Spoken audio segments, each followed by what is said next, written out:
ආයිබෝවන් දරුවනේ අද මම කතා කරනවා 11 ශ්‍රේණියේ ජ්‍යාමිතිය පාඩමක්. මේක පුතේ පයිතගොරස් ප්‍රමේය කියලා හඳුන්වන්නේ ඍජුකෝණික ත්‍රිකෝණයක පාද තුන අතර සම්බන්ධය. ඉතින් මේ හදිසියෙම දැන් පුතේ විභාගයක් උගත්ම කිට්ටු නිසා මේ පාඩම් මාලාව පුතේ විගහට බලන්න. බලලා ඒ ඔයාලගේ අච්චුපතේ තියෙන අභ්‍යාසත් ඔක්කොම කරගන්න. ඒ වගේම පුතේ මේ පාඩම් මාලාව ඔයාලට බලා ගන්න පුළුවන් ඉතාම සරලව මම කරන්නේ. ඒක නිසා ඔයාලා මේ පාඩම් මාලාව ගෙනගෙන පුතේ මට ඔයාලා මගේ වීඩියෝ එක බලලා subscribe කරන්න පුතේ. ඒ වගේම මගේ මේ බෙල් සලකුණ ක්ලික් කරන්න පුතේ. එතකොට ඔයාලට මගේ පාඩම් මාලාවම ඉක්මනින් බලා ගන්න පුළුවන්. ඒ නිසා මේ පාඩම පොඩ්ඩක් හිමීට කියවලා බලලා ඉතාම වැදගත් පාඩමක් ජ්‍යාමිතිය පාඩමක් නිසා ඔයාලා පුතේ මේ වීඩියෝ එක සම්පූර්ණයෙන්ම ඉවර වෙනකම් බලන්න. පයිතගොරස් ප්‍රමේය. අද මගේ පාඩම පයිතගොරස් ප්‍රමේය කියලා මම කිව්වා. ඍජුකෝණික ත්‍රිකෝණයක පාද තුන අතර නියත සම්බන්ධය පුතේ. මේ සම්බන්ධය කලින්ම හොයාගෙන තියෙන්නේ ග්‍රීක ජාතික පයිතගොරස් කියන ගණිත විද්‍යාඥයා කියලා තමයි බොහෝ පොත්පත්වල තියෙන්නේ පුතේ. නමුත් ඊට ඉස්සර පුතේ ඔය චීනයේ ඉන්දියාවේ වගේ ඔය මේ රටවල් වල මේ පයිතගොරස් ප්‍රමේය මීට ඉස්සර මිනිස්සු දැනගෙන ඉඳලා තියෙනවා. නමුත් ප්‍රමේයක් හැටියට ක්‍රිස්තු පූර්ව 6 වන සියවසේ. ඒතකොට පුතේ ක්‍රිස්තු පූර්ව 6 වන සියවසේ කියන්නේ බුදුරජාණන් වහන්සේගේ මේ කාලය තුල. ඒ ක්‍රිස්තු පූර්ව 6 නේද? ඔය ඒ කාලේ මේ ගණිතය විද්‍යාව වගේ විෂයන් ඉතාම ප්‍රබලව මේ තම තොරතුරු ගොඩාක් හොයාගෙන තියෙන ග්‍රීක ජාතිකයින් ඉන්න ක්‍රිස්තු පූර්ව 6 7 8 වගේ කාලේ. ඉතින් මේවා බොහොම මත තියෙනවා එක එක්කෙනා හොයාගත්තා කියලා. නමුත් මේක ඉස්සර කාලෙවල පයිතගොරස් ගණිත විද්‍යාඥයා බිහි වෙන ඉස්සර පයිතගොරස් ප්‍රමේය යොදාගෙන තියෙනවා. නමුත් මේක ප්‍රමේයයක් හැටියට ඉදිරිපත් කරේ. මොකද පයිතගොරස් කියන ගණිත විද්‍යාඥයා බොහෝ කරලා තියෙන පුතේ ත්‍රිකෝණ පිළිබඳ ප්‍රමේයන්නේ. ත්‍රිකෝණ පිළිබඳ විවිධ මේ ක්‍රම ලක්ෂණ හොයාගෙන තියෙන විද්‍යාඥයා.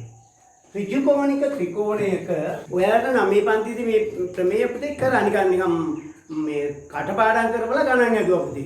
ඍජුකෝණික ත්‍රිකෝණයක කර්ණය කියන එක දැන් පුතේ ඔයාලා දන්නවනේ. ඍජුකෝණයට ඉදිරියෙන් පාදේ. එහෙම නැත්නම් පුතේ ත්‍රිකෝණයක දිගම පාදේ. ඍජුකෝණික ත්‍රිකෝණයක දිගම පාදේ කිව්වත් එකයි පුතේ. කර්ණය මත සමචතුරස්‍රයක් ඇන්දොත් පුතේ මේ සමචතුරස්‍රයේ වර්ගඵලය ඒ කියන්නේ පුතේ PR මත සමචතුරස්‍රයක් ඇන්දොත් ඒකේ වර්ගඵලය PR ගුණ කිරීම PR නේ පාද හතරම සමානයි පුතේ. PR වර්ග සමාන වෙනවලු ඍජුකෝණයේ අඩංගු පාද දෙක. එහෙම නැත්නම් ඉතිරි පාද දෙක. මෙයා ගත්තනම් පුතේ මේ පාද දෙක මත අඳිනු ලබන සමචතුරස්‍රයේ වර්ගඵලයට දෙකට එකතුවට සමාන වෙනවලු. PQ වර්ග ධන QR වර්ග. මේක තමයි පුතේ පයිතගොරස් සම්බන්ධය කියලා අපි හඳුන්වන්නේ. ඍජුකෝණික ත්‍රිකෝණයක කර්ණය මත අඳිනු ලබන සමචතුරස්‍රයේ වර්ගඵලය ඍජුකෝණයේ අඩංගු ඉතිරි පාද දෙක මත අඳිනු ලබන සමචතුරස්‍ර දෙකේ වර්ගඵලවල අයිතියට සමානයි. ඔන්න පුතේ පයිතගොරස් ප්‍රමේය සාරාංශය. මම ඉතින් මේ සමචතුරස්‍රය මැනදේ නෑ පුතේ. ඉතින් මේකෙන් වැඩ දෙකක් තියෙනවා ඔයාලට. එක වැඩක් තමයි පයිතගොරස් ප්‍රමේය භාවිතයෙන් ඍජුකෝණික ත්‍රිකෝණයක පාද ගණනය කරන්න. මේක පුතේ එනවමයි. ත්‍රිකෝණමිතිය පාඩම බලන්න පුතේ. ත්‍රිකෝණමිතිය පාඩම එනවා. මිනිතේ පාඩමේ බලන්න පුතේ. වර්ගඵලය සහ පරිමාව කියන පාඩමේ පරිමාව කියන පාඩමේ එනවා. ඒ වගේ විවිධ ගැටලු වෙනවා. ඊටත් වඩා පුතේ ඔයාලා ඉස්කෝලෙන් අස් වෙලා නිකන් සාමාන්‍ය සමාජයට ගියාමත් පුතේ පයිතගොරස් ප්‍රමේය භාවිතා කරන උගාක් මේ නිර්මිත පරිසරයේ අලුතෙන් හදන ස්වභාවික පරිසරය නෙමෙයි මේ නිර්මිත පරිසරයේදී පුතේ පයිතගොරස් ප්‍රමේය ගොඩාක් ගන්නවා. ගොඩනැගිලි ඉදිකිරීම, පාලම් ඉදිකිරීම ඒ වගේ වෙලාවට පයිතගොරස් ප්‍රමේය දැනගෙන ඉතියොත් හොඳයි පුතේ. ඒක නිසා මේ ප්‍රමේයෙන් අපි ඉස්සෙල්ලම බලමු පුතේ. මම ප්‍රමේය නම නිකන් කෙටියෙන් කිව්වේ ඔයාලා පයිතගොරස් ප්‍රමේය නම එහෙම අවශ්‍ය නැහැ 11 ළමයෙකුට. එතකොට මේකෙන් මුලින්ම කරන්නේ මොකද පුතේ? මේ සම්බන්ධයේ තියෙන ඉන්නේ කවුද පුතේ? ඍජුකෝණික ත්‍රිකෝණයක පාද තුනක්. ඉතින් ඍජුකෝණික ත්‍රිකෝණයක පාද තුනක් දුන්නා මේකේ සම්බන්ධයක් දුන්නා මොකද අපිට තියෙන ප්‍රයෝජනේ? පාද දෙකක් ගන්නවා නම් ඉතිරි එක හොයන්න පුළුවන් පුතේ. ඔයාලා සූත්‍ර ඉගෙනගෙන තියෙනවා 10 පන්තියේ. සූත්‍රවලදී කියනවා අපි මෙන්න මෙහෙම නොදන්නා පද තුනක් තියෙනවා නම් මේකේ මොනවා හරි දෙකක් දුන්නොත් ඉතිරි එක හොයන්න පුළුවන් පුතේ. පාද තුනක් නම් ඒකෙන් දෙකක් දුන්නොත් ඉතිරි පාදේ හොයන්න පුළුවන්. ඒක තමයි පුතේ අපි 9 වසරේ කරේ. හොඳයි. අපි පුතේ මේ උදාහරණ කීපය බලමු. 9 පන්තියේදී අපි කරපු උදාහරණ කීපයක්. මේකේ පාද දෙකක් දීලා තියෙනවා පුතේ. මේ ඉතිරි පාදේ හොයන්න ඕන. ඉතිරි පාදේ කවුද? AC කියන්නේ කර්ණය. එහෙනම් කර්ණයේ වර්ගය සමානයි ඉතිරි පාද දෙකේ වර්ගවල ඓක්‍ය. 3 වර්ගය එකතු කිරීම 4 වර්ගය. 3 වර්ගය 9යි 4 වර්ගය 16යි එකතු කරාම 25යි. ඔය AC වර්ග පුතේ. AC වර්ග 25 නම් AC කියන්නේ කොච්චරද පුතේ? 25 වර්ගමූලය. 25 වර්ගමූලය සෙන්ටිමීටර් 5යි. ඔන්න ඔහොම පුතේ ඍජුකෝණික ත්‍රිකෝණයක පාද දෙකක් දුන්නොත් එහෙම ඉතිරි පාදය හොයන්න පුළුවන්. ඊළඟ උදාහරණය බලන්න පුතේ.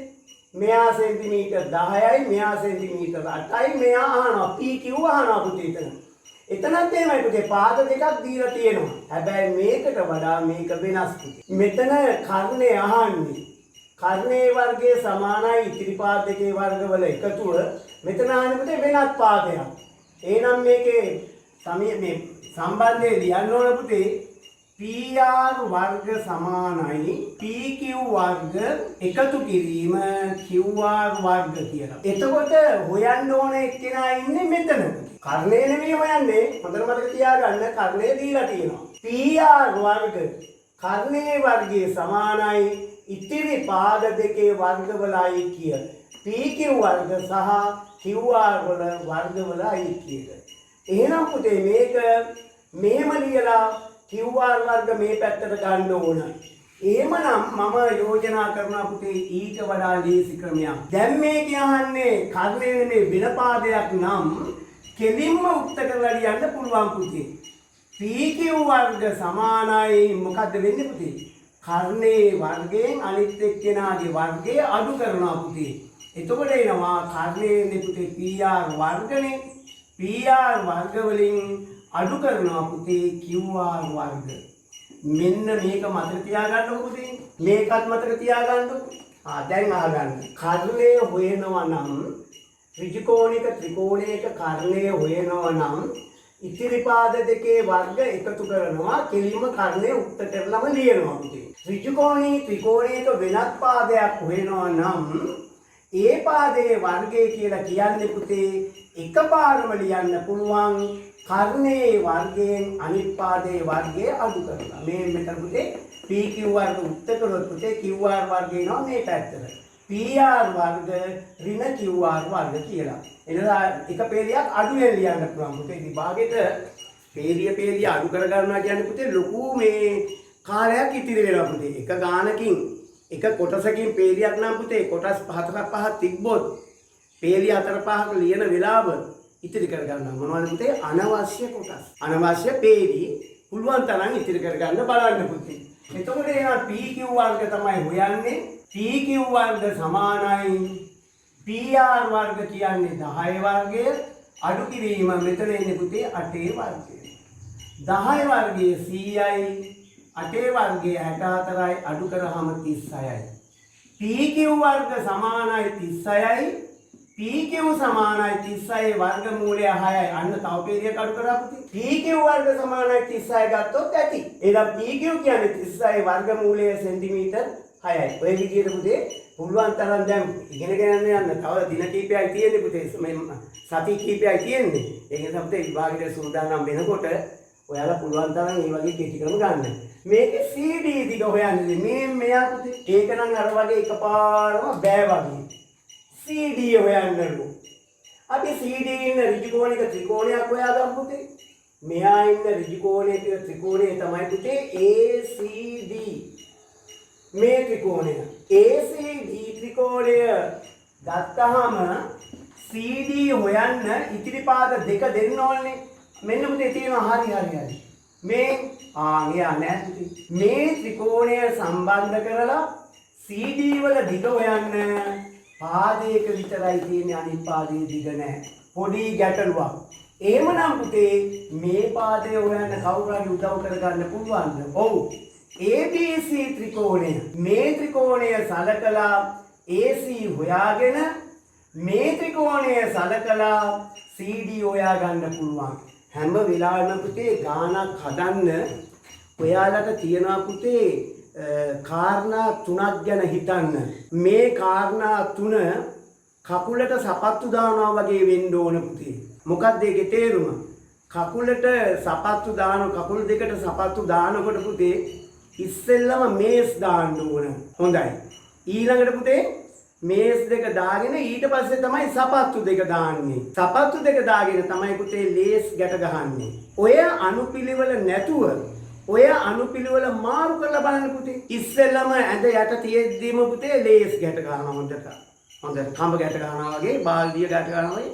ඊට පස්සේ පුතේ සපත්තුව දා ගන්නවා දෙවෙනි පියවරට. කකුලට සපත්තුව දා ගන්නවා. කොහොම හරි අමාරුවෙන් දැම්ම කියන්නකෝ පුතේ. අන්තිමටම මේස් දානවා. අර කකුලට දාපු සපත්තු දෙක දාලා ඊට පස්සේ පුතේ කකුල් දෙක අස්සේ ඇඟිලි අස්සෙන් ඔහොම දාලා මේස් එක දානවා. කවදාකවත් කරන්න බෑනේ පුතේ. ගානක් හදද්දී යම්කිසි ප්‍රශ්නයක් විසඳද්දී පුතේ අනුපිළිවෙලක් තියෙනවා. බුදුරජාණන් වහන්සේ පවා දේශනා කරනවා. මොකද්ද? ඉස්සෙල්ලම ගැටලුව අවබෝධ කරගන්න පුතේ. මේ ගැටලුව අවබෝධ කරගන්න. දෙක සැලසුම් කරගන්න. මේම තමයි ගැටලුව තියෙන්නේ. එහෙනම් මේම තමයි පුතේ මේක සැලසුම් කරගන්න ඕන. මේ දීලා තියෙන තොරතුරෙන් මේක හොයා ගන්නවා. ඒ දීලා තියෙන තොරතුරෙන් මේක හොයා ගන්නවා කියලා සැලසුම් කරගන්න පුතේ. ඊළඟ තුන්වෙනි පියවර ගාන හදන්න. දැන් තමයි ගාන හදන්නේ සුළු කරන්නේ. දැන් තමයි පුතේ ලේස් ගැට ගහන්නේ. ඒ නිසා අවබෝධ කරගන්න, සැලසුම් කරගන්න අනේ පුතේ ගාන හදන්න. මේ ක්‍රමයට යන්න බලන්න. දැන් මේ ගාන දිහා බලලා කලබල වෙන්න එපා පුතේ. මෙතනට යන්න පුතේ. අන්තිම මෙතනට යන්න උත්තරේ ගාවට CD හොයන්න ඕන. CD හොයන්න නම් ඉතිරි පාද දෙක තියෙන්න ඕන. නෑ. මේ පාදේ නෑ. මෙහා තියෙනවා. මේ පාදේ හොයන්න ඕන. මේ පාදේ හොයන්න නම් පුතේ මේ ත්‍රිකෝණය සලකන්න ඕන. ඒකේ පාද දෙකක් තියෙන නිසා මෙහා හොයා ගන්න පුළුවන්. අන්න ඒ විදිහට සැලසුම් කරන්න පුතේ යට ඉඳලා උඩට එන්න. යට ඉඳලා උඩට සැලසුම් කරගෙන ඇවිල්ලා උඩ ඉඳලා යටට හදන්න පුතේ. අවසාන තීරණය පුතේ ගාන සුළු කිරීම. මේව හොඳයි කියනවා නම් පුතේ ABC ත්‍රිකෝණය සැලකීමෙන් AC වර්ග සමානයි 3 වර්ගය එකතු කිරීම 4 වර්ගය. 3 වර්ගය 9යි 4 වර්ගය 16යි එකතු කරාම 25යි. AC වර්ග සමානයි 25යි නම් පුතේ AC සමානයි සෙන්ටිමීටර් 5යි. ඔන්න හොයාගත්තා. දැම්ම මෙතනට 5. දැන් පුළුවන් පුතේ CD හොයන්න. ACD ත්‍රිකෝණය සැලකීමෙන් ACD ත්‍රිකෝණයක් දාලා පුතේ සැලකීමෙන් දැන් පුතේ හොයන්න තියෙන කාර්යය මේ වෙන පාදයක්. CD වර්ගය සමානයි කර්ණයේ වර්ගයෙන් 13 වර්ගයෙන් 5 වර්ගය අඩු කරනවා පුතේ. 13 වර්ගය 169යි 5 වර්ගය 25යි අඩු කරාම 144යි CD වර්ග.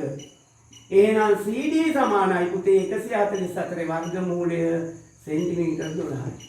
බලන්න අවබෝධ කරගත්තා, සැලසුම් කරගත්තා, ගාන හැදුවා. යමු මේකට. මේ ත්‍රිකෝණයේ මේ රූපයේ x වල පාදයේ දිග අහනවා. අර වගේම තමයි පුතේ.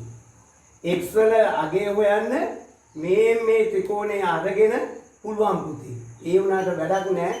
මේ ත්‍රිකෝණය ගත්තට පුතේ ඉතිරි පාද දෙක දෙන්න ඕනනේ. අනේ මේ පාදේ නැහැ. එහෙනම් පුතේ මේ පාදේ හොයන්න මේ ත්‍රිකෝණය සලකනවා පුතේ. මේ ත්‍රිකෝණය සැලකුවාම පාද දෙකක් ගන්නවා. එහෙනම් මෙයා හොයන්න බලන්න මේ ගානටම සමාන ගානක් අගයන් දීලා තියෙන අගයන් වෙනස්. අර වගේ පුතේ සැලසුම් කරන්න. ඉස්සෙල්ලම අපි හොයමු SQ කියන පාදේ. PQS ත්‍රිකෝණය සැලකීමෙන් මෙයා හොයන්න යන්නේ. QS වර්ග සමානයි මොකද වෙන පාදයක්. කර්ණයේ වර්ගයෙන් අනිත් පාදයේ වර්ගය අඩු කරන්න. මූල 5 වර්ගයෙන් මූල 2 වර්ගය අඩු කරන්න පුතේ. කීයද මූල 5 වර්ගය? 5 දෙවෙනි මූලයේ වර්ගය. පුතේ 5යි. දෙකේ වර්ගමූලයේ වර්ගය දෙකමයි. අඩු කරාම QS වර්ග සමානයි 3යි. එහෙනම් QS සමානයි මූල 3යි. 3ේ වර්ගමූලය. ඔන්න පුතේ හොයාගත්තා මෙයා මූල 3යි. දැන් මේ පාදයයි ගන්න නිසා මෙයා හොයන්න පුළුවන් පුතේ QRS ත්‍රිකෝණය සැලකීමෙන්. බලන්න පුතේ හොයන්නේ මොකද්ද කියලා. මේ පාදේ දන්නවා මේ පාදේ දන්නවා. කර්මය පුතේ x වර්ග සමානයි මූල 3ේ වර්ගය එකතු කිරීම 1ේ වර්ගය. 3ේ වර්ගමූලයේ වර්ගය පුතේ 3යි. එකතු වෙන 1ේ වර්ගය 1යි. x වර්ග සමානයි 4යි නම් x සමානයි පුතේ 2යි. ඔය විදිහට ගණිතයේ එක ප්‍රශ්න පත්‍රයේ සහ වෙනත් පාඩම් වලදී පයිතගොරස් ප්‍රමේය යොදනවා පුතේ පාදයක දිග ගණනය කරන්න. එහෙම. ඊළඟට පුතේ පයිතගොරස් ප්‍රමේය පාඩමෙන් ගානක් ආවොත් එනවා පුතේ පාදයක දිග හොයන්න. එහෙම නැත්නම් පුතේ මේ ජ්‍යාමිතිකව යොදා ගන්න එනවා. හොඳයි. අපි බලමු පුතේ මෙන්න මෙහෙම ගානක්. ABC සමපාද ත්‍රිකෝණයේ A ශීර්ෂයේ සිට BC පාදයට ඇදී ලම්බයේ අඩිය DB. ත්‍රිකෝණයේ පාදයක දිග සෙන්ටිමීටර් 2 නම් AD පාදයේ දිග සොයන්න. මෙන්න රූප සටහන පුතේ ABC සමපාද ත්‍රිකෝණයකි. පුතේ ජ්‍යාමිතිය පොඩි ආරංචි දෙනවා නේද පුතේ? මේවා කියන ලක්ෂණ දෙනවා නේද පුතේ? ඒ ලක්ෂණ දෙන්නේ ගාන හදන්න. සමපාද ත්‍රිකෝණයක්. එහෙනම් පුතේ මේ පාද ඔක්කොම මොකද වෙන්නේ? පාද තුනම සමානයි. මොකද මේක 1 1 වෙන්නේ කොහොමද? මේක 2 නම් මේක 2 නම් මේක 1 1 වෙන්නේ කොහොමද? ඔන්න පුතේ සමද්විපාද ත්‍රිකෝණ අපි කතා කරා 10 පන්තියේදී. සමද්විපාද ත්‍රිකෝණයක ශීර්ෂයේ සිට ආධාරකයට ලම්බකයක් ඇන්දොත් ඒ ආධාරකය සමච්ඡේදනය වෙනවා. ලම්බකයක් ඇන්දොත් මේ ආධාරකය සමච්ඡේදනය වෙනවා. මේ කෝණ දෙක සමාන වෙනවා නේද? ඒ කෝණ දෙක සමාන වෙනවා. ශීර්ෂ කෝණ සමච්ඡේදනය වෙනවා. ඉතින් ඔය ලක්ෂණ 10 පන්ති කරන්නේ ඒව ඉතින් පුතේ මතක තියෙන්න ඕන. ඔන්න දැන් අහනවා AD පාදයේ දිග. එතකොට පුතේ මෙතනත් එහෙමයි. මෙතනත් මේ එක ත්‍රිකෝණයක් ගන්න පුළුවන් පුතේ. ADC ත්‍රිකෝණය සැලකීමෙන් AD වර්ග සමානයි කර්ණයේ වර්ගයෙන් අනිත් පාදයේ වර්ගය අඩු කරනවා. කර්ණය 2යි. 2 වර්ගයෙන් 1 වර්ගය අඩු කරනවා. 2 වර්ගය 4යි. 1 වර්ගය 1යි. 4න් එකක් අඩු කරාම 3යි. AD වර්ග පුතේ. එහෙනම් AD සමානයි 3ේ වර්ගමූලය. ඒකට ගප් කියලා මූල 3යි කියලා. මේ පාදයේ මූල 3යි. ABC සමපාද ත්‍රිකෝණයේ AD උච්චයක්. අර මම මේක කිව්වේ පුතේ AD උච්චයක් මේ ලම්බ. එහෙනම් අහනවා 4යි AD වර්ග සමානද කියලා අහනවා 3යි BC වර්ග බව සාධනය කරන්න. පුතේ මෙන්න මේ වගේ ගණන් ආවහම මම තව ගණනක් ඔයාලට කියලා දෙන්නම්. මේ වගේ ගණන් ආවහම කවදාක්වත් පුතේ බය වෙන්න එපා. මම මේවා හොයලා මොනවා හරි මේ වගේ ගණන් ආවහම ළමයින්ට කියලා දෙන්න. මෙන්න මේ ඔස්සේ හිතන්න කියලා මේ කියලා දෙන්න ක්‍රම හෙව්වා පුතේ. ක්‍රම හෙව්වාම මට ටික තොරතුරු ලැබුණා පුතේ. මම සෝසායෙන් හොයාගත්තා. මොකද්ද? මේක සමානයි මේක බව පෙන්වන්න අපි වම් පැත්තෙන් පටන් ගන්නවා පුතේ. මොකද්ද? AD පාදයෙන්. වම් පැත්ත හොයාගෙන යනවා දකුණු පැත්තටත් පුතේ. එකපාරම BC වලින් බෑ. ටික යනවා BC වලට. එහෙමනම් 4යි AD වර්ග සමානයි 3යි BC වර්ග බව පෙන්වන්න මම AD වර්ග වලින් පටන් ගන්නවා පුතේ. AD වර්ග සමානයි මොකද වෙන්නේ පුතේ? මෙයාගේ වර්ගයෙන් මෙයාගේ වර්ගය අඩු කරනවා පුතේ. මේ ත්‍රිකෝණය ගත්තා නම් ADC ත්‍රිකෝණය ඈ පුතේ. ඒක මට ලියන්න බැරි වුණානේ. ADC ත්‍රිකෝණය සැලකීමෙන් AD වර්ග සමානයි AC වර්ග දින DC වර්ග. අනේ පුතේ ඉතින් බැරි වුණානේ මට BC වලින් එන්න ඕන දකුණු පැත්ත. BC කියන්නේ මෙයා. මේක පුතේ සමපාද ත්‍රිකෝණයක්. එහෙමනම් මේ AC සහ DC කියන දෙන්න අයින් කරලා ඒ පැත්තට දාමු පුතේ BC. හරි. AC ගැන මොකද ඔයාලට කියන්න පුළුවන්? AC සමානයි BC නේද? සමපාද ත්‍රිකෝණයක් නිසා. කොහොම පුතේ එකක් ආවා. හරි. දාමු AC වලට BC. AD වර්ග සමානයි AC වර්ග වෙනුවට මම දානවා පුතේ BC වර්ග. BC වර්ග ඍණ DC. ඒකටත් දාන්න පුළුවන් පුතේ. DC කියන්නේ මොකද්ද? BC වලින්ම හදන්න. DC කියන්නේ භාගයයි BC වර්ග. අන්න තව එකක් ආව පුතේ භාගයයි BC වර්ග. BC වර්ග වලින් භාගය කියන්නේ මෙහෙම පුතේ. භාගයයි BC වලින් දැන් පුතේ දකුණු පැත්තම ආවනේ BC වලින්ම. AC වර්ග DC තිබ්බේ පුතේ. AC වෙනුවට BC දැම්මා. හරි. DC වෙනුවට භාගයයි BC දැම්මා. එතකොට පුතේ DC වර්ග කියන්නේ මොකද්ද? භාගයයි BC වල වර්ග. පුතේ දකුණු පැත්තත් ආවා. දැන් ඉතින් මේකයි තමයි හදාගන්න තියෙන්නේ. AD වර්ග සමානයි BC වර්ග ඍණ භාගයයි BC වර්ග කියන්නේ මොකක්ද පුතේ? භාගයේ වර්ගයේ 4න් 1යි. BC වල වර්ගයේ BC වර්ග. 4න් 1යි BC වර්ග. එහෙනම් AD වර්ග සමානයි සම්පූර්ණ BC වර්ගයෙන් 4න් 1ක් අයින් කරාම තව පොඩ්ඩක් කොච්චර ඉතිරි වෙනවද පුතේ? 4න් 3යි BC වර්ග.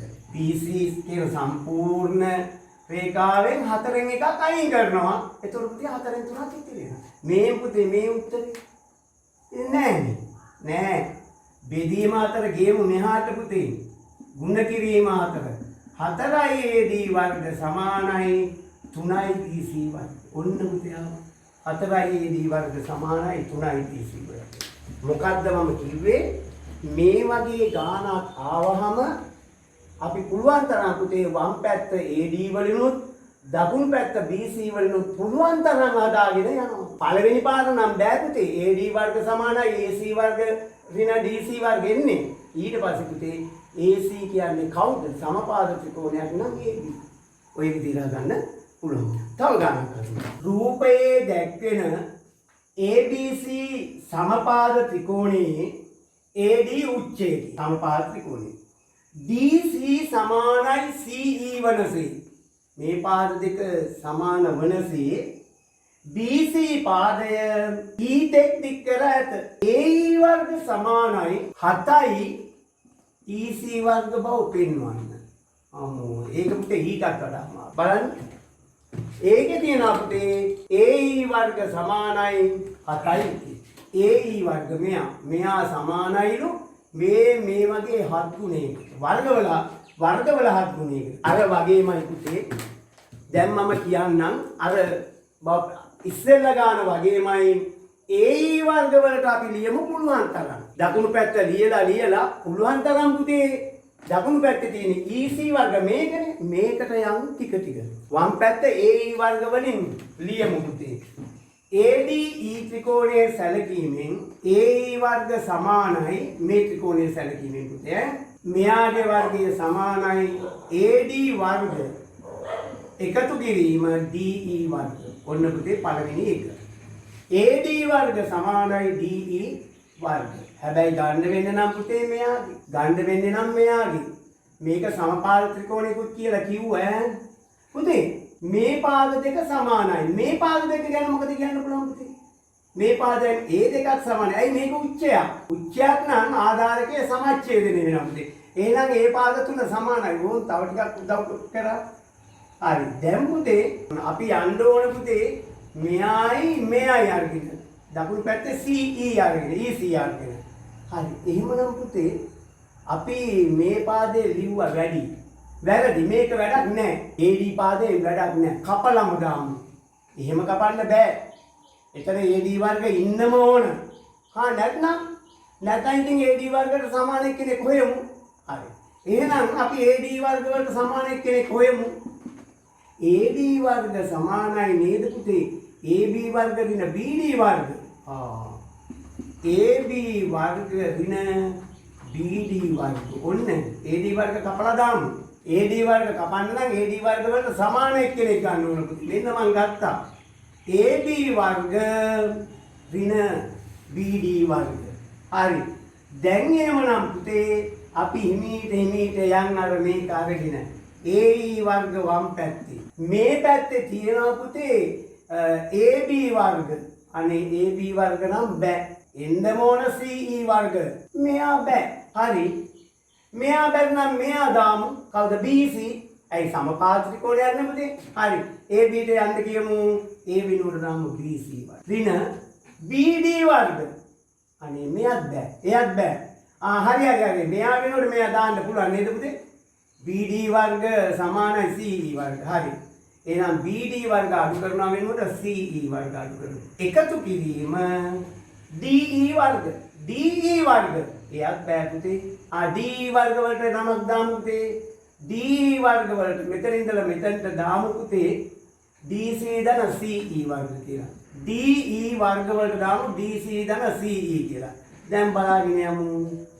BC වර්ග වලට නමක් කියන්න පුතේ. මෙයාදී BC වල වර්ගය කියන්නේ මෙයා වගේ දෙගුණයක් නේ පුතේ.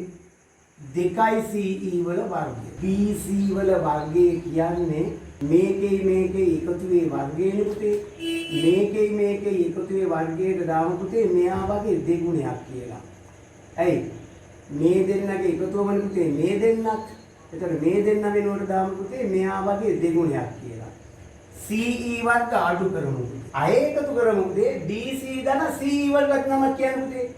DC ධන CE වලට කියමු 2යි CE වල වර්ගය කියලා. DC ධන CE වලට කියමු 2යි CE. DC ධන CE. හරි.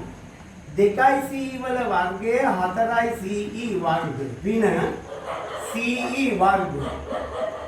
එකතු කිරීම 2යි CE වල වර්ගය කියන්නේ 4යි CE වල වර්ගය. ඕම් පුතේ CE වලින්ම ලිව්වා 4යි CE. ඒ දෙක එකතු වුණාම පුතේ 8යි CE වල වර්ගය. ඒ 8යි CE වල වර්ගයෙන් 1යි CE වර්ග අඩු කරාම AE වර්ග සමානයි 8යි CE වර්ග වලින් CE වර්ග අඩු කරාම 7යි CE වර්ගය. පුතේ මේ පාඩම කරගෙන යන අතරතුර මම ඔයාලට පුතේ වැදගත්ම මේ පණිවිඩයක් ඔයාලට දෙනවා. මෙන්න මෙහෙම මේ පාඩම් කරගෙන යනකොට පුතේ මම ප්‍රශ්න පත්‍ර 10ක් දෙනවා කෙලින්ම ඉලක්ක ප්‍රශ්න පත්‍ර. පුතේ පහුගිය විභාගවල ප්‍රශ්න පත්‍ර නෙමෙයි. වෙනත් ප්‍රදේශවල වෙනත් කලාපවල වෙනත් පළාත්වල කරපු ප්‍රශ්න පත්‍ර නෙමෙයි පුතේ. මමම හදලා 2020ට ගැලපෙන 2020ට එයි කියලා හිතන ප්‍රශ්න පත්‍ර 10ක් පුතේ. කෙටි ප්‍රශ්න පත්‍ර 5යි ගණිතයේ 1 ගණිතයේ 2 ප්‍රශ්න පත්‍ර 5යි 10ක් කරනවා පුතේ. ඒ ප්‍රශ්න පත්‍ර 10 මම වීඩියෝ එකකින් ඔයාලට ඉදිරිපත් කරනවා. අන්නේ ප්‍රශ්න පත්‍ර 10 බලන්නකෝ පුතේ ගණිතයට යන්න ඉස්සෙල්ලා. ගණිතයේ විෂයට යන්න ඉස්සෙල්ලා විභාගෙට ඔයාලා ඒ 4 කරන්නකෝ පුතේ. අය වෙන මොනවත් කරන්න ඕනේ නැහැ. අපි පුතේ කොච්චර පාඩම් කරත් වැඩක් නැහැ පුතේ. ඒ ප්‍රශ්න පත්‍රයට අදාළව ඒවා ඉගෙන ගන්නේ නැත්නම්. මෙන්න මේ පණිවිඩය හොඳට මතක තියාගන්න පුතේ. හොඳට මතක තියාගෙන ඒ ප්‍රශ්න පත්‍ර 10ට පිළිතුරු සපයන්න. හරි. දැන් ඊළඟට බලමු පුතේ මේකේ 11 පන්තියට තව කොටසක් තියෙනවා පුතේ. පයිතගරස් ත්‍රිත්ව කියලා. ත්‍රිකෝණික ත්‍රිකෝණයක පාද තුන පුතේ මේ වගේ A B C කියලා ගත්තොත් මේ පාද තුනේ සම්බන්ධය C වර්ග සමානයි A වර්ග ධන B වර්ග කියලා අරගෙන ඒ සමීකරණයේ A B C කියන පාද තුනට ඒ සමීකරණය තෘප්ත කරන්න A B C කියන පාද තුනට පූර්ණ සංඛ්‍යාමය අගයන් දැම්මොත් අන්න ඒවට කියන පුතේ පයිතගරස් ත්‍රිත්ව කියලා. ත්‍රිකෝණික ත්‍රිකෝණයක C වර්ග සමානයි A වර්ග ධන B වර්ග විදියට ගත්තාම මේ A B C කියන අකුරු තුනට පූර්ණ සංඛ්‍යාමය අගයන් දැම්මාම මේ සමීකරණය තෘප්ත කරනවා නම් අන්නේ අගයන් තුනට අපි කියනවා පුතේ පයිතගරස් ත්‍රිත්ව කියලා. A ට 3 B ට 5 C ට B ට 4 C ට 5 කියලා ගත්තොත් පුතේ මේ සමීකරණය තෘප්ත කරනවා නම් මේ සමීකරණයට හරියනවා නම් පුතේ 5 3 4 කියන පාද තුනට කියනවා පයිතගරස් ත්‍රිත්වයක් කියලා. ඔය විදිහට පයිතගරස් ත්‍රිත්ව ගන්න වෙනවා ඔයාලට පුතේ. 11 පන්තියේදී හෝ එහෙම නැත්නම් පුතේ ගමේ ගෙදර දොරේ සමාජයේ යම්කිසි වැඩපළවලට මේක පුතේ ගන්න වෙනවා. ඉතින් මේ පයිතගරස් ත්‍රිත්ව ලබා ගන්න ක්‍රම කීපයක් තියෙනවා පුතේ. අපි එකක් දෙකක් හදලා බලමු පුතේ. එහෙමනම් පළවෙනි ක්‍රමයට මම කියන්නම් පුතේ ඕනෑම පයිතගරස් ත්‍රිත්වයක් පුතේ ගුණාකාර. දැන් පුතේ මේ 5 3 4 වගේ 3 4 5 එකට කියන්නේ පුතේ 3 4 5 වගේ ඒවා කීපයක් පුතේ හොයලා ළමයිටත් පාඩම් කරලා තියෙනවා, බාසුන් නැහැලටත් පාඩම් කරලා තියෙනවා. ටීఓ මහතුරුන්ට, ඉංජිනේරු මහතුරුන් ගොඩක් අය දන්නවා පුතේ 11 පන්තියේදී පුරුදු කරලා තියෙනවා කීපයක්. 3 4 5 5 12 13 ඒ වගේ ඒවා කීපයක් තිබ්බහම ඇති පුතේ. දැන් 3 4 5 තියෙනවා නම් තව පයිතගරස් ටිකක් ගන්න පුළුවන් පුතේ මේකෙම ගුණාකාර. අපි මේකෙම දෙකේ ගුණාකාර ගමු පුතේ. 3 දෙකෙන් ගුණ කරාම 6යි. 4 දෙකෙන් ගුණ කරාම 8යි. 5 දෙකෙන් ගුණ කරාම 10යි. ඔන්න පුතේ තව එකක්.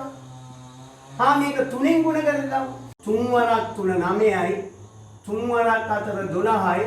3 වරක් 5 15යි. ඔය විදිහට පුතේ ගුණාකාර ටික ගන්න පුළුවන්. ඒ එක ක්‍රමයක්. හරි? ඊළඟට මෙහෙම බලමු පුතේ. පරාමිතික සමීකරණ. ගණිත විද්‍යාඥයෝ හෙව්වා පුතේ මේ වගේ පූර්ණ සංඛ්‍යාමය අගයන් ගන්න ක්‍රම. ඒතකොට පුතේ විවිධ ක්‍රම හොයාගෙන යනකොට මෙන්න මේ වගේ එකක් ආවා. ඒවට අපි කියනවා පරාමිතික සමීකරණ කියලා. හරිද? ඍජුකෝණික ත්‍රිකෝණයක ඕනෑම පාද දෙකක් ගත්තාම පුතේ x සහ y කියලා ගත්තාම මෙන්න මෙහෙම එනවා පුතේ. a කියන පාදය ලැබෙනවා x වර්ග ඍණ y වර්ග. b කියන පාදය ලැබෙනවා 2xy වලින්. c කියන පාදය ලැබෙනවා පුතේ x වර්ග ධන y වර්ග වලින්. කර්ණය ලැබෙනවා මේක. ඍජුකෝණික ත්‍රිකෝණයක පාද දෙකක් ඕනම පාද දෙකක් x සහ y ලෙස ගත්තාම a කියන පාදයේ දිග ලැබෙනවා x වර්ග කරලා y වර්ග කරලා අනු කරාම b කියන පාදයේ අගය ලැබෙනවා පුතේ 2xy වලට ආදේශ කරාම කර්ණයේ අගය ලැබෙනවා පුතේ x වර්ග එකතු කිරීම y වර්ග වලට. උදාහරණයක් ගමු. අපි ගමු x සහ y වලට x සමානයි 2 y සමානයි 1 කියලා පුතේ. නම් a පාදයෙන් එන්නේ මොකද්ද පුතේ? a පාදේ එනවා x වර්ග ධන x වර්ග ඍණ y වර්ග. x වල වර්ගය කීයද? 2 වර්ගය ඍණ. y වල වර්ගය 1 වර්ගය. 2 වර්ගය කීයද පුතේ? 4යි. 1 වර්ගය 1යි. 4න් එකක් අඩු කරාම 3යි. ඔන්න එක පාදය. b පාදයේ දිග කොච්චර වෙනවද? 2xy. 2 ගුණ කිරීම x වලට 2 y වලට 1. දෙවරක් 2 4යි 4 1යි 5යි. c වලගේ 2 වර්ගය දාන y වල වර්ගය 2 වර්ගය 4යි y වල වර්ගය 1යි 2 වර්ගය 4යි 1 වර්ගය 1යි 4යි 1යි 5යි. කර්ණය 5යි. a වලට එනවා x වර්ග ඍණ y වර්ග. 2 වර්ගය ඍණ 1 වර්ගය 4යි 4න් එකක් 3යි. b වලට එනවා 2xy. 2 ගුණ කිරීම x කියන්නේ 2යි y කියන්නේ 1යි. දෙවරක් 2 4යි 4 වරක් 1 4යි. a වලට එන්නේ පුතේ 2 වර්ගය ධන 1 වර්ගය. 2 වර්ගය 4යි 1 වර්ගය 1යි එකතු කරාම 5යි. ඔන්න ඔහොම මෙතන 2 වර්ගය ධන 1 වර්ගය දාමු පුතේ. 2 වර්ගය ධන 1 වර්ගය දැම්මහම පුතේ ඕනම පාද දෙකකදී දුන්නාම ඔයාලට පුළුවන් පුතේ පයිතගරස් ත්‍රිත්ව ඕන තරම් ලබා ගන්න. තව ක්‍රමයක් බලමු පුතේ. තුන්වෙනි ක්‍රමය පුතේ. පාදයක දිග දී ඇති විට. පාදයක දිග දුන්නාම ඒක ඔත්තේ නම් උදාහරණයක් ගමු. පාදයක දිග සෙන්ටිමීටර් 3 නම් නම් මෙන්න මෙහෙම කරන්න පුතේ. ඉස්සෙල්ලම 3 වර්ග කරන්න පුතේ. 3 වර්ග කරන්න. පාදයක දිග 3 නම් ඉස්සෙල්ලම 3 වර්ගය හොයන්න පුතේ. 3 වර්ගයේ 9නේ පුතේ. 9 ගත්තාම ඒ 9 ලියන්න පුතේ අඤ්ඤාත එක ළඟ තියෙන පූර්ණ සංඛ්‍යා දෙකට එකතුවක් ලෙස. 9 ලියන්නේ කොහොමද පුතේ? එක ළඟ තියෙන පූර්ණ සංඛ්‍යා දෙකට එකතුවක් ලෙස 4යි 5යි. එහෙනම් පාද 3 වෙන්නේ පුතේ 3 4 5. පයිතගරස් ත්‍රිත්වය 3 4 5. තේරුනේ නැත්නම් තව එකක් ගමු පුතේ. උදාහරණ 2 පාදයක දිග සෙන්ටිමීටර 7යි කියලා ගමු පුතේ. සෙන්ටිමීටර් 7 නම් 7යි නම් ඉස්සෙල්ලම පුතේ 7 වර්ග කරන්න 49යි. ඊට පස්සේ පුතේ 49 ලියන්න අනුයාත පද දෙකට එකතුවක් ලෙස 49 ඉන්නේ කාගේ එකතුවද පුතේ ළඟ එක ළඟ තියෙන පූර්ණ සංඛ්‍යා දෙකක් ලෙස 24 25. එහෙනම් පුතේ අනුයාත පද දෙක 24යි 25යි. එහෙනම් පුතේ මොකද්ද පයිතගොරස් ත්‍රිත්වය? 7 24 25. ඕක පුතේ බලන්න ඕන හදලා බලන්න. එතකොට එනවා 7 24 25. පාදයක දිග ඉරට්ට නම් පුතේ. උදාහරණ 1 අපි ගමු පාදයක දිග 4යි කියලා පුතේ. පාදයක දිග 4යි 4 බෙදන්න පුතේ 2යි. එතකොට 2යිනේ 2 වර්ග කරන්න පුතේ. 2 වර්ගය 4යි. 4 ගත්තාම 4ට අඩු සංඛ්‍යාවක් ගන්න 4ට වැඩි සංඛ්‍යාවක් ගන්න. එතකොට හරි. නැවත බලා ගන්න 4ට අඩු සංඛ්‍යාව 3 4ට වැඩි සංඛ්‍යාව 5. එතකොට පුතේ පයිතගොරස් ත්‍රිත්වය තමයි 4 3 5. 3 4 5. අය බලන්න තව උදාහරණයක්. පාදයක දිග ඉරට්ට නම් එකපාරම දෙකෙන් බෙදන්න පුතේ. 4 දෙකෙන් බෙදන්න. 2යි ඊට පස්සේ 2 වර්ග කරන්න. 4යිනේ. 4ට අඩු සංඛ්‍යාවයි 4ට වැඩි සංඛ්‍යාවයි ගන්න. පාදයක දිග 8යි. යම්කෝ එහෙනම් 8 බෙදන්න දෙකෙන් 8 දෙකෙන් බෙදන්න 4යි. පුතේ 4 වර්ග කරන්න. 4 වර්ග කරාම පුතේ 16යි. 16ට උඩ සංඛ්‍යාව මොකද්ද පුතේ? 15. 16ට වැඩි සංඛ්‍යාව 17. එහෙනම් මොකද්ද පුතේ? 8 15 17. පුතේ මේ තුන ගන්න බලන්න. ඒවා මම රවුන්ඩ් කරන්නම් පුතේ සංඛ්‍යා තුන. 8 16ට අඩු සංඛ්‍යාව 15 16ට වැඩි සංඛ්‍යාව 17. ඔන්න ඔය විදිහට. ඔය විදිහට අරගෙන පුතේ ඔයාලා පයිතගොරස් සම්බන්ධයක් දිගට ඔහොම පාඩම කරගෙන යන්න. හොඳයි. එහෙමනම් පුතේ මම පයිතගොරස් ප්‍රමේය එතනින් නවත්තනවා. ඊළඟට පුතේ ඉතිරි පාඩම් ටිකක් විගහට මේ වගේ පුතේ ඉක්මනින් ඉවර කරලා බලමු පුතේ කෙටියෙන්. ඊළඟට මේ වීඩියෝ එක බැලුවා නම් පුතේ ඔයාලගේ යාළුවන්ටත් කියන්න පුතේ. ඔයාගේ යාළුවන්ටත් කියන්නේ ඊටාම ලේසි ක්‍රමවලට පුතේ. ඊටාම සරලව ඔයාලට ඉගෙන ගන්න පුළුවන් ක්‍රමවලට මම මේ පාඩම් කරන්නේ. ඒක නිසා පුතේ මේක බලලා මේකෙන් ඔයාලට සෑහීමකටපත් වෙන්න පුළුවන් නම් පුතේ මට subscribe කරන්න. ඒ වගේම පුතේ බෙල් සලකුණ ක්ලික් කරාම පුතේ ඔයාලට මගේ වීඩියෝ මාලාවම එක දිගට බලන්න පුළුවන් පුතේ. බලලා තවත් ඔයාලගේ අභ්‍යාස පොතේ ගණන් හදලා මේ පාඩම් එක එක තහවුරු කරගන්න පුතේ. තහවුරු කරගෙන අන්තිමට පුතේ මේ ඔක්කොම එකතු වෙලා තමයි ප්‍රශ්න පත්‍රය හැදෙන්නේ. එහෙනම් පුතේ පාඩම මෙතන ඉවරයි. ඔබ සමග පුතේ තෙරුවන් සරණයි.